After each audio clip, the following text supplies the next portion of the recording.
Hi friends, இது ஜெஸி rights. நான் Jessica Vinolia. ஒருத்தர் சொன்னார், நான் என்னோடய லைஃப்பில் இப்போ நிறைய கஷ்டங்களை சந்திச்சுக்கிட்டு இருக்கேன், ஆகையினால எனக்கு இது கஷ்டகாலம் அப்படின்னு சொன்னார். அப்போது நான் கேட்டேன், கஷ்டங்கள் எல்லாருக்கும் வர்றது தானே, உங்களுக்கு மட்டும்தான் வருதா அப்படின்னு. அப்படி இல்லைம்மா, எனக்கு என்னுடைய மனைவி இறந்து போனாங்க, என் மகனுக்கு வேலை போயிடுச்சு, என்னுடைய பிஸ்னஸ் டல் ஆகிடுச்சு, இப்படி வரிசையான. அப்போது நான் சொன்னேன், இது கஷ்டகாலம்னு நீங்கள் சொல்லலாம், பட் இது நிரந்தரமானது இல்லை, அது உங்களுக்கு தெரியுமா அப்படின்னு.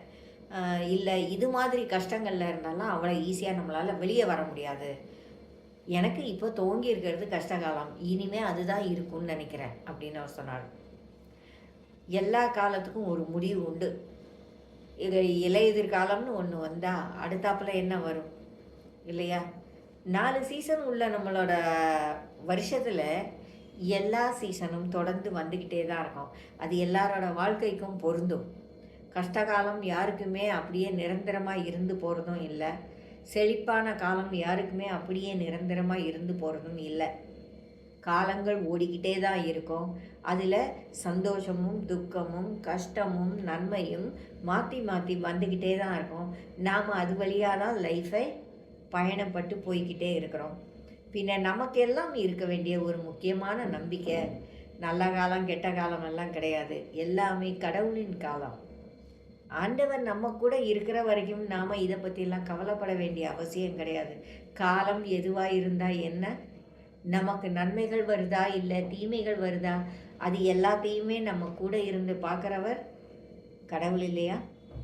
ஆகையினால நம்மளுடைய கஷ்டங்களை அவர்கிட்ட சொல்லுவோம், நன்மைகளுக்கு நன்றி சொல்லுவோம், எப்போதுமே நம்பிக்கையோடு இருப்போம்.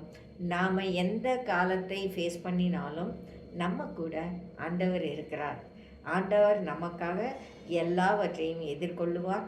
எல்லாவற்றையும் எதிர்கொள்ளுறதுக்கு நமக்கு தேவையான பலத்தை அவர் நமக்கும் தருவார். இந்த நம்பிக்கை நமக்கு இருக்குமா இருந்தால் நாம் கஷ்டகாலம் அப்படின்னு ஒரு விஷயத்த சொல்ல மாட்டோம்.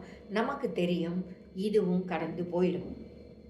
ஒரு 3 மாதம் முன்னாடி நம்ம எப்படி இருந்திருப்போம் அப்படின்னு யோசித்து பார்த்திங்கன்னா, அன்னைக்கு இந்த பிரச்சனை இருந்திருக்காது, ஆனால் வேறு ஒரு பிரச்சனை இருந்திருக்கலாம் இல்லையா? அல்லது ரொம்ப சந்தோஷமான ஒரு மனநிலையில் இருந்திருப்போம். அப்போ நம்ம சொல்லுவோமா, சந்தோஷம்தான் லைஃப்பில் நிரந்தரம்னு?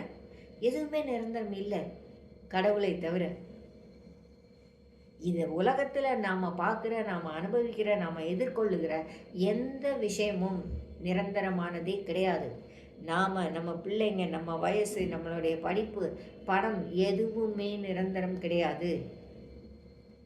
இன்றைக்கு வேல்யூ இருக்கிற படிப்புக்கு இன்னும் 5 வருஷம் கழித்து போகும்போது இதெல்லாம் அவுடேட்டட்னு சொல்லிடுறாங்க. நீங்கள் அப்டேட் ஆகிக்கிட்டே இருக்கணும், அப்போ தான் வேலை கிடைக்கும்னு சொல்கிறாங்க. இன்றைக்கி நம்மக்கிட்ட இருக்கிற பணம் ஒரு 2 வருஷம் 3 வருஷத்துக்குள்ளே ஏதாவது பிரச்சனைகளால் நம்மளுடைய சேவிங்ஸ் காலியாக போயிடுது. அப்போ என்ன அர்த்தம்?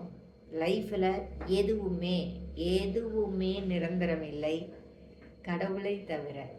ஆகையினால நிரந்தரமானவரை பிடிச்சிக்குவோம், டெம்பரரியான விஷயங்களை அவரோடு சேர்ந்து எதிர்கொள்ளுவோம். அப்போனா நம்மளால் இந்த லைஃப்பை நிம்மதியாக சமாதானமாக கொண்டு போக முடியும். ஏன்னா நம்ம கூட இருக்கிறவர் ஆண்டவர் தானே. ஆண்டவர் நமக்காக எல்லாத்தையும் பார்க்கும்போது நாம் ஏன் இதை பற்றி கவலைப்படணும்? கஷ்டப்படுறீங்களா? வருத்தப்படாதீங்க. சந்தோஷப்படுறீங்களா? நல்லது, நன்றி சொல்லுங்கள். ஆனால் எல்லாத்துக்கும் பின்னாடியும் நம்முடைய ஆண்டவர் இருக்கிறார். அவரோட துணையோட நம்மளுடைய வாழ்க்கையுடைய சீசன் எல்லாத்தையும் நாம் ஃபேஸ் பண்ணணும்.